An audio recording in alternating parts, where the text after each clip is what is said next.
Welcome into the Arthur Moats Experience. My name is Mark Bergin, getting you ready for Cleveland and Pittsburgh. Let's get into it. Mike Tomlin, during his media availability this week, spoke about getting several players back coming off of the bye week. In the first two players he mentioned, Joey Porter Jr. with that hamstring injury and Alex Highsmith off the edge. If you listen carefully to Mike Tomlin, I would imagine both of those players are ready to roll.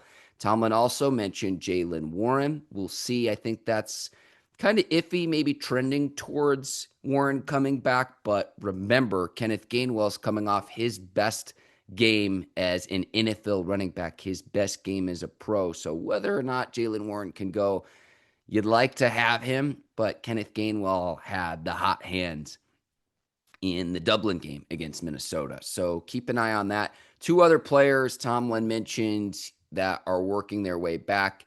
Jalen Ramsey with the hamstring injury, and then Calvin Austin III with the shoulder injury. Tomlin says that both of those players were aggressive in their rehab this week. I can't imagine they'll be ready to roll, though. So at least in Calvin Austin III's place, what will be interesting to see is who gets those reps in his place, whether it's Roman Wilson, who we want to see more of, who's hardly gotten any snaps at all, or you go with the veteran player in Scotty Miller. So keep an eye on that. I don't expect those two players to go, but we'll see. Mike Tomlin left the door open for that possibility, but just having watched countless Mike Tomlin media availabilities, if you kind of read between the lines there, I think both of those players will be out. They're still working their way back, but keep an eye on that for Sunday.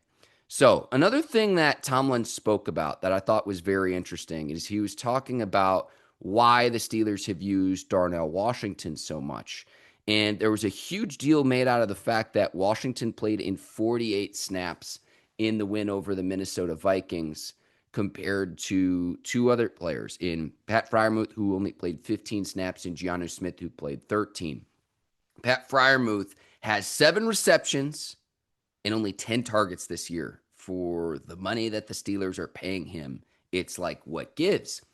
And Tomlin was talking about at least playing 4-3 defenses, and the Vikings play 4-3 defense.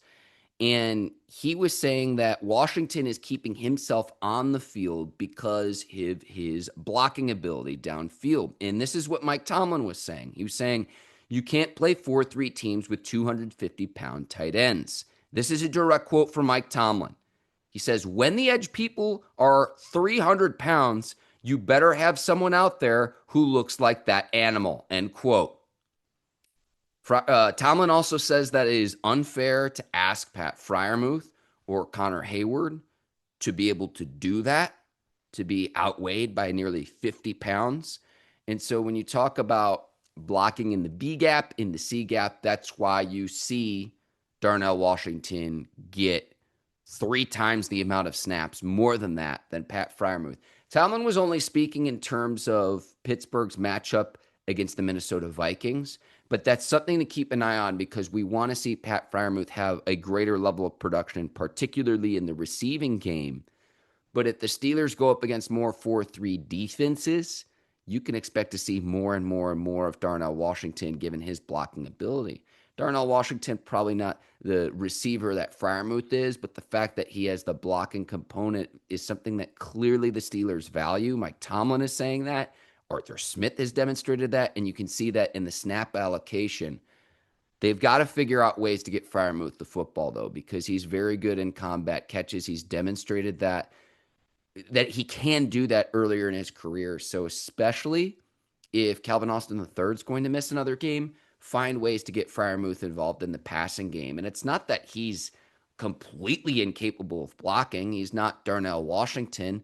Washington's almost like an extension of having an additional offensive lineman out there. But the Steelers have done it too with packages where they bring in, was it Spencer Anderson as an additional tackle as well. We've seen them do that in the running game.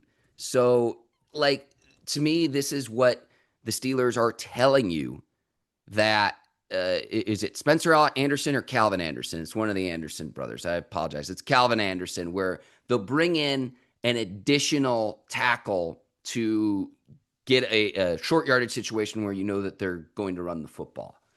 And so clearly the Steelers are showing that they value that component of the game versus to have Pat Freiermuth try to do the same things where, again, he might be outweighed by 50 pounds.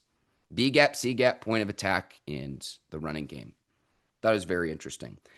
I hope that Mike Tomlin slipping up early in his press conference and calling Cleveland, Cincinnati to where we're not looking ahead to week 7, he quickly corrected himself. He caught himself, and maybe it's just a lot on his brain. Remember, they're playing Cincinnati in week 7 on Thursday Night Football. So following the game against the Browns, you've got a shortened week to get ready for the Cincinnati Bengals. I hope that is not reflective of how the Steelers play in looking past a 1-4 Browns team. Dillon Gabriel, the rookie, due to make his second start. He had 18,000 yards passing in college. He played at UCF, Oklahoma, and Oregon. He's played a lot of football. He's 25 years old, even as a rookie, but he's due to make his second start. I like the Steelers with how much money they pay defensively, what Mike Tomlin can do to fluster rookie quarterbacks. This should be an advantage for the Pittsburgh Steelers. Not to mention, Dillon Gabriel is very slight of frame. I mean, I don't know what height he's listed at, but if the Steelers can create confusion for him in the pocket, Dillon Gabriel's not very tall as a quarterback. I thought he played well at times in his NFL debut, his starting debut against the Minnesota Vikings, but due to make his second start, this has to be an advantage for the Pittsburgh Steelers on Sunday. And so trading away Joe Flacco would mean that fellow rookie Shedeur Sanders is the Browns' backup. If Gabriel gets hurt at any point, Sanders would then go in. Sanders, who had an up and down preseason. In his very first game, it was like, man, this guy shouldn't have been drafted. He should have been drafted earlier. How did he fall this far? And then his other preseason action, it was like, yikes. And some of the antics with Shedeur, I get that he's getting the heightened attention given his last name. But to do that when you're the third stringer, I'm not surprised that the Browns trade away Joe Flacco. I am surprised it happened within the division because to me, it's like, wouldn't Cincinnati continue to go with Jake Browning at the quarterback position, at least for the short term? I know Joe Burrow has played a lot of football, but to expect him to go in and try to turn around the Bengals season, maybe they just want it for depth purposes or to try to salvage the season to say Jake Browning's got a short leash, but at least for week 6, I think that the Bengals will continue to go with Jake Browning. Joe Burrow still has a ways away from returning to action with his injury. But it got me thinking, in the offseason, could the Pittsburgh Steelers end up signing Joe Flacco? He turns 41 in January. But if Aaron Rodgers says to rides off into the sunset and retires in the offseason, could Joe Flacco complete the AFC North loop? I don't think that would be a permanent solution for the Steelers. Clearly not. They continue to put a Band-Aid on a flesh wound and trying to find their quarterback of the future post Ben Roethlisberger. It's been pretty good for Aaron Rodgers. And at least in that scenario, I would try to say, hey, Aaron, would you want to come back for another season and postpone retirement by another year? At least through 4 games, I'd be more in favor of that. But Joe Flacco going to the Bengals, it was like, hey, he could complete the loop and come to the Steelers in the offseason in the AFC North. I'm joking a little bit here. In stopping the Browns, you've got David Njoku, very talented tight end. He's the very first skill position player Mike Tomlin mentioned during his media availability. Jerry Jeudy's solid on the outside. Harold Fannin Jr. as well at the tight end. So the Browns have 2 solid tight ends. Tomlin mentioned the Browns' ball protection and ball security. How about Quinshon Judkins out of Ohio State, the rookie running back? He has looked really good for Cleveland. So the Steelers will need to stop him in the backfield. And then you go to the other side of the ball. I'm not going to sugarcoat this. Myles Garrett's going to be Broderick Jones' biggest test to this point in the season. He's a game wrecker. He is really, really talented player. 4 sacks, 8 TFLs, through 5 games for the Browns this season. I want to see the Steelers give Broderick help, chips with tight ends, running backs, sliding protection. You go right from the frying pan right into the fire. And this is Broderick Jones' biggest test as he's moved over to the left tackle position this season.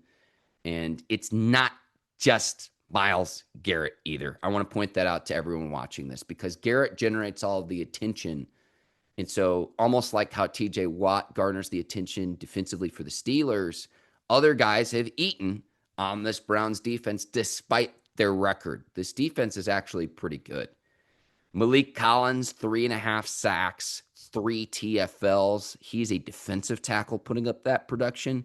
Let's not forget about Mason Graham, the 5th overall pick, the player that everyone in the offseason was like, how could the Browns trade away the number 2 pick in the draft rights to Travis Hunter, How could the Browns do this?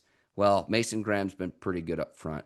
Carson Schweissinger at the linebacker position is Cleveland's leading tackler. And say hello again to a familiar face in Devin Bush. Devin Bush, a linebacker for the Browns, obviously formerly with the Pittsburgh Steelers. So we'll see if there's any bad blood there, just because both Bush and the Steelers are familiar with one another.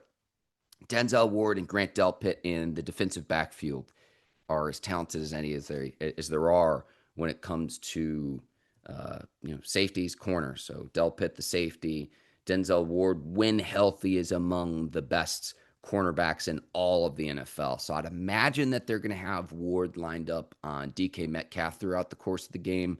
That is what I would expect to see. So in terms of my prediction, the Steelers are 5.5-point favorites, over under set at 38 points.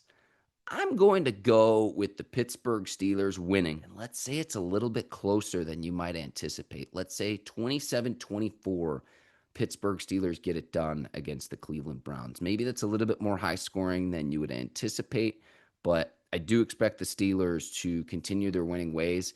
If Pittsburgh actually wants to go on a run and be considered, okay, maybe you're trying to vie for AFC Championship game and Super Bowl. You hear that all the time. This is a game you got to win against a rookie quarterback, a team that's reeling in the division. You've got to win the next 2 games if you're the Steelers, realistically. You have to. Against a 1-4 Browns team and then a Bengals team that is absolutely sputtering right now. So those are my thoughts. 1 o'clock Eastern time kickoff. And our guy, Iron Eagle, on the call, be joined by JJ Watt. My name is Mark Bergin. Let me know what you think in the Yinzer chat of my analysis in advance of this game. And I'll be back next week with Arthur Moats breaking down Steelers and Browns. Enjoy the Sunday action. Again, I'll see you next week. Until then, take care and so long, everybody.